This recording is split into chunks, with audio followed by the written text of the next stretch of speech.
Thank you சொல்லலாமா? நன்றி. நல்லது செஞ்சாலும் நன்றி, தீமை செஞ்சாலும் நன்றி. தலை வணங்கினாலும் நன்றி, தலை வணங்காவிட்டாலும் நன்றி. நன்றி சொல்வது நல்லதாங்க. நன்றி மறப்பது நன்றன்று, நன்றல்லது அன்றே மறப்பது நன்று. உண்மைதானே? நன்றி மறப்பது நன்றன்று, நன்றல்லது அன்றே மறப்பது நன்று. சரியா? சரி, ஒரு குட்டி கதை போலாம். ஒரு ஊரில் ஒரு ராஜா இருந்தாராம். அந்த ராஜாவோட மெய்யான பழக்கம் என்னென்னா, டெய்லி ராத்திரி நகர்வலம் போய் மக்கள்லாம் சந்தோஷமாக இருக்காங்களா, எந்த குறையும் இருக்கா இல்லையா அப்படின்னு சொல்லி இப்போ உழவு பார்க்க ஆசைப்பட்டார். அப்போ ஒரு நாள் ராத்திரி என்ன பண்ணுறாரு, அவர் உழவு பார்க்கறதுக்கு உள்ளே போகிறாரு. ஊருக்குள்ளே போகும்போது என்ன பண்ணுறாரு, மக்களோட பிணி நோய் எல்லாத்தையும் பார்க்குறாரு, குணப்படுத்தணும்னு நினைக்கிறாரு. சரிங்களா? அப்போது ஒரு வீட்டு முன்னாடி போய் நிற்கிறாரு. சரியா? அந்த வீட்டு முன்னாடி போய் பேசுகிறத தூரமாக இருந்து கேட்குறாரு. ஓகேவா? அவங்க 2 பேரும் தம்பதிகள், கணவன் மனைவி. என்ன பேசுகிறாங்கன்னு கேட்டால், ராஜாவோட மனைவி கோச்சிட்டு போச்சு பார்த்தீங்களா, இப்போ வந்துருச்சு வீட்டுக்கு. எத்தனை மாதம் கழிச்சு கோச்சிட்டு வந்திருக்கு? 8 மாதம் கழிச்சு கோச்சிட்டு வந்திருக்காங்க. ராஜா ஈஸியாக உள்ளே சேர்த்துட்டாரு. ராஜா மாதிரி நினச்சியாடி, நான் உன்னை சந்தேகப்படுறேன் அப்படின்னு சொல்லி சொன்னாங்களாம். இது எப்படி இருக்குங்க?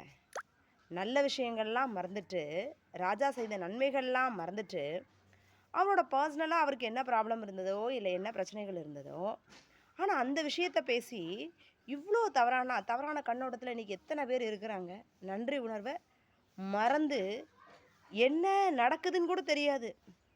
ஜனநாயகம், ஜனநாயக நாடு. ஆனால் ஜனநாயகம் அப்படின்னா ஒரு விளக்கம் சொல்ல முடியுமா? சொல்லுங்க. ஓகே, ஸோ நன்றிக்கு வித்தாகும் நல்லொழுக்கம் தீயொழுக்கம் என்றும் இடுமை தரும். நல்ல ஒழுக்கத்தின் மூலம் நம்ம செய்யும் பொழுது நல்ல விஷயங்கள் தான் நடக்கும். அது தீய ஒழுக்கங்கிறது இதெல்லாம் எதுக்கு? இந்த திருக்குறள்லாம் எதுக்கு? வாழ்க்கை வன்முறை, வாழ்வியல் முறைகள் தானே சொல்லுது.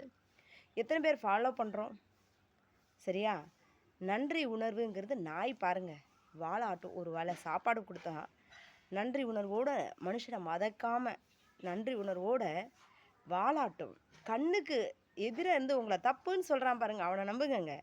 முதுகுக்கு பின்னாடி உங்களை 1000 பேர் 1000 சொல்லட்டும், அந்த வருத்தத்துக்காக என்ன பண்ணாதீங்க, சோர்ந்து போகாதீங்க. வாழ்ந்து காட்டுங்க, ஜெயிங்க. நீங்கள் செய்த நன்மையை மறந்தவனை நீங்கள் என்ன செஞ்சுடுங்க, மறந்துடுங்க. தேவையில்லை, அது கெட்ட விஷயம் தானே. சரியா? நன்மையை மறந்துட்டாங்க. தீமையை நமக்கு செஞ்சாலும், நம்ம செய்த நன்மையை திரும்ப நினைவுக்கு கொண்டு வரலைன்னாலும், நாம் செய்த நன்மைக்குரிய புண்ணியங்கள் நம்மை கண்டிப்பாக சேரும். இன்றைக்கி சொன்ன கருத்தை பிடிச்சிருந்தால் லைக் பண்ணுங்கள், ஷேர் பண்ணுங்கள், கமெண்ட் பண்ணுங்கள் அண்ட் சப்ஸ்கிரைப் பண்ணுங்கள். நன்றி.